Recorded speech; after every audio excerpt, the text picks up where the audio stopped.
불침함 타이타닉호의 비밀. 2. 바닷속 4,000m에 수장된 타이타닉호를 건진다.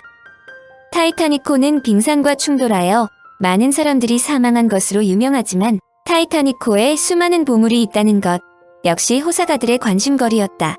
타이타닉호의 천여항에 당시 수많은 부호들이 탑선했는데 당시의 풍조는 모든 귀금속은 물론 가구까지 휴대하고 다닐 정도였으므로 수많은 보물들이 침몰된 타이타닉호에 수장되어 있을 것이었다. 영화 타이타닉에서도 피카소의 그림을 매우 싼 가격에 구입했다는 장면이 나오는데 일부 부호들이나 귀족들은 여행 시에 그림들을 갖고 다니는 것도 관례였다. 단 며칠을 머무는 장소라도 자신들이 좋아하는 사진과 그림, 귀금속들을 전시하는 것이 자랑이었으므로 타이타닉호에 엄청난 보물이 들어있다는 것은 무리한 예상이 아니었다. 더구나 타이타닉호가 침몰한 지 거의 100년이나 되는 데다가 유명세가 있으므로 타이타닉에서 발견되는 소소한 물건이라도 비싼 가격이 매겨질 것은 당연한 일이었다. 많은 사람들이 타이타닉을 인양하면 횡재할 수 있다는 사실은 알고 있었지만 감히 타이타닉호를 찾으려는 꿈도 꿀 수 없었다. 타이타닉호가 침몰한 지역의 수심이 너무나 깊었기 때문에 침몰선이 어디 있는지 찾는 것조차도 어렵고 또 심해 바다로 들어갈 수 있는 장비를 준비하는 것도 간단한 일은 아니었다. 그러므로 막대한 발굴 자금을 지원하겠다는 사람이 나설리 만무했다. 그러나 인간사에는 항상 남과는 다른 일에 평생을 투입하는 사람들이 나타나기 마련이다. 해양학으로 저명한 우주홀 해양연구소의 로버트 벨라드는 그럴수록 타이타닉호를 찾고 싶었다. 그는 1971년 타이타닉호 탐사를 위한 스폰서들을 모으기 시작했다. 벨라드는 발달된 해양 탐사 장비로 심해 바닥에 있는 타이타닉호를 찾을 수 있다고 생각했다. 1963년에 침몰한 미국 원자력 잠수함 드레셔호와 1968년에 침몰한 소련 골프 2급 잠수함을 찾아 끌어올리면서 심해 탐사 장비들이 눈부시게 발달해 있으므로 자금만 확보된다면 타이타닉호를 찾는 것은 어려운 것이 아니라고 자본주들을 설득하고 다녔다. 벨라드는 타이타닉호가 수장되어 있다는 심해저일지라도 과학기술의 발달로 타이타닉호를 발견할 수 있다고 스폰서들을 설득했으며 그는 타이타닉호를 발견하기만 하면 자기가 직접 잠수정을 타고 바다 밑을 내려가겠다고 말했다. 그에게 탐사에 필요한 많은 자금을 지원해주는 사람은 없었다. 심해가 어떤 곳인지 조금만 아는 사람이라면 심해에서 무엇을 찾는 일은 사막에서 바늘을 찾는 것이나 마찬가지라는 사실은 상식에 해당되는 것이었기 때문이다. 그럼에도 불구하고 벨라드는 포기하지 않고 타이타닉을 찾기만 한다면 상당한 자금을 벌 수 있다고 돌아다녔다. 타이타닉호에 있었던 조그마한 유물한 점이라도 엄청난 환가성이 있다는 것이다. 그의 집념은 헛되지 않아 1980년 드디어 자금을 지원하겠다는 잭 그림이란 지질학자를 만났다. 그는 네스호의 괴물, 터키의 아라라트 산에 있다는 노아의 방주, 히말라야에 있다는 설인 등 불가사의한 일에만 자금을 대는 괴짜였다. 여하튼 타이타닉호를 찾는데 프로젝트가 진행된다고 하자 각지에서 전문가들이 모여들기 시작했다. 특히 컬럼비아 대학교의 해양학자 윌리엄 라이언은 잭 그림에게 매우 중요한 조언을 했다. 1963년 드레셔호를 찾아낸 기계는 자력계였지만 타이타닉이 가라앉은 곳은 북대서양에서도 자력이 매우 강한 화산지대 근처이므로 스캔 소나를 쓰지 않으면 침몰선을 발견하기 어려울 것이라고 충고한 것이다. 당시로서는 최첨단 장비로 무장하고 출발한 벨라드 팀이었지만 타이타닉호의 발견은 의욕만큼 진행되지는 않았다.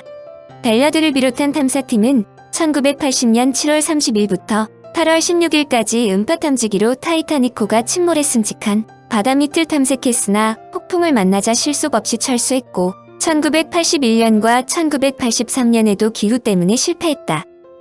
벨라드는 탐사 지역을 좁히려고 프랑스 해양연구소의 장자리와 장미셸 두 사람에게 도움을 청했다.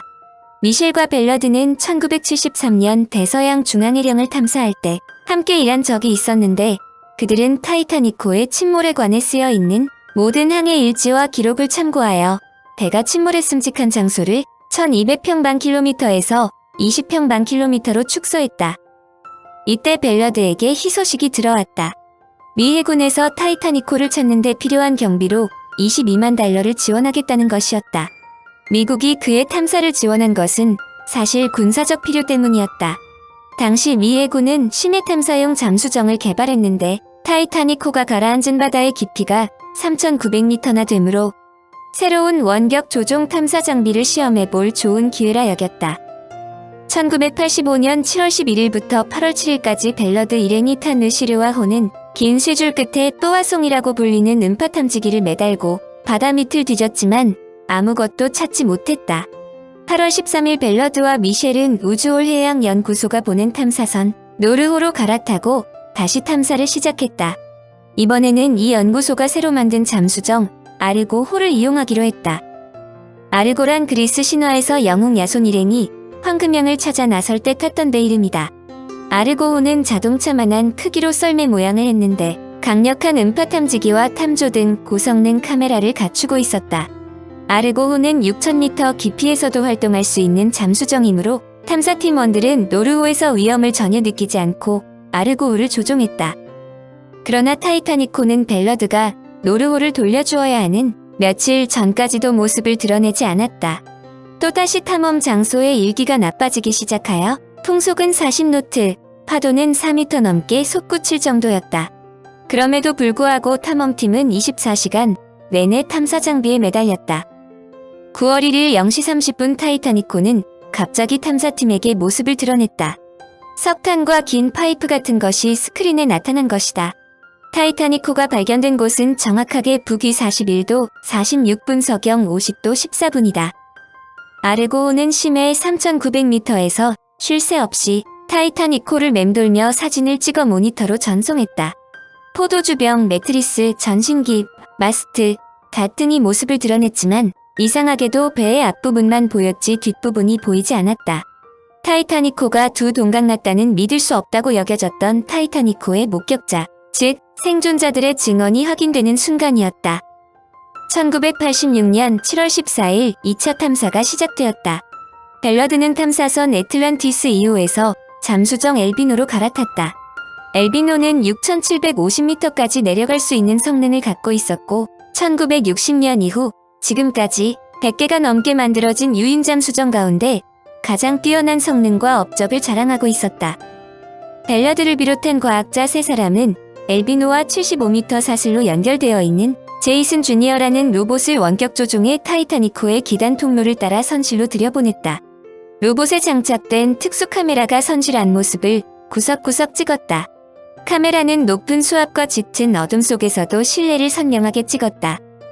1등 선실의 크리스털 샹들리에는 조금도 상하지 않은 채 매달려 있었고 구리로 만든 조타실 장식품들도 옛 모습을 간직하고 있었다. 이 조사는 날마다 4시간씩 7월 25일까지 12일간 계속되었다. 예상과 달리 타이타닉호는 빙산에 의해 선체 옆구리가 찢긴 것은 아니었다. 학자들은 배우연 이물판이 충돌의 충격으로 찌그러진 후 틈이 생겨 바닷물이 들어오게 된 것을 알았다. 또 하나의 발견은 타이타닉호의 고물이 하강된 후 배의 나머지 부분에서 뒤틀려 떨어져 나왔다는 사실이었다. 세상을 놀라게 한 타이타닉호의 수중 촬영 성공은 제임스 카메론이 영화 타이타닉을 촬영하는 데 큰 기여를 했다. 카메론은 보다 생생한 화면을 찍기 위해 1995년 심해 정장비를 직접 타고 타이타닉호를 촬영했으며 이것이 영화의 주요 장면으로 나온다. 벨러드가 스폰서들을 모을 때 공언한 말들은 사실로 증명되었다. 2004년 4월에는 타이타닉호에서 맨 처음 제공됐던 식사의 메뉴판이 영국에서 실시된 한 경매에서 51,000파운드에 팔린 것이다. 이 메뉴판은 타이타닉의 모항인 영국 사우샘프턴에서 열린 영국 타이타닉 협회 정기총회 때 경매로 나온 4건의 유물 가운데 하나다. 은퇴한 형사인 데이비드 하워드는 한 경매에서 부서진 호주머니용 은시계와 가죽 메모장, 승무원 배지 등과 함께 이 메뉴를 사들였는데 그는 이날 경매에서 메뉴 외에도 승무원 배지를 32,000파운드에 처분했다. 그가 처분한 유물 4점은 타이타닉호의 승무원으로 배에 침몰 후 동사한 토머스 멀린이라는 사람의 사체에서 발견된 것들이다. 벨러드가 타이타닉호에 있는 유물을 인양하면 천문학적인 자금을 벌 수 있다고 투자자들을 설득한 것이 결코 과장이 아님을 알 수 있다. 타이타닉호의 이름은 영화 타이타닉의 성공 등에 힘입어 더욱 높아졌다. 탐사팀은 타이타닉호에 있는 유물들을 로봇으로 회수하겠다는 계획을 수정하여 타이타닉호 동체 자체를 인양하겠다는 대담한 계획을 추진하고 있다.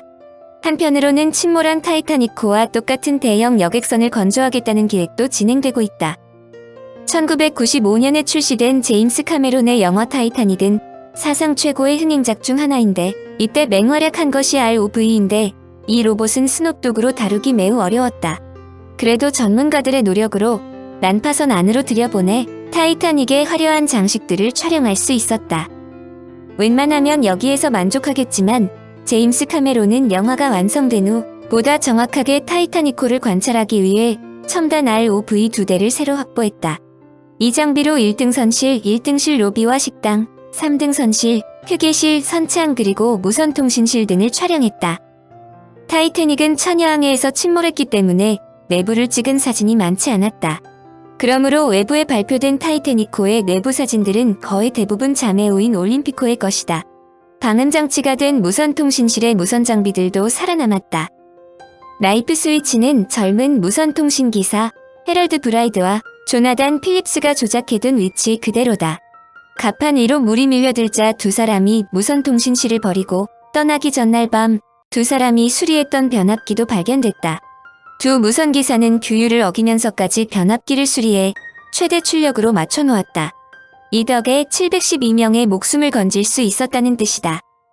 타이타닉호가 침몰할 때 전력이 없었다면 고조선 카르파시아호에 구조신호조차 보낼 수 없었을 것이다.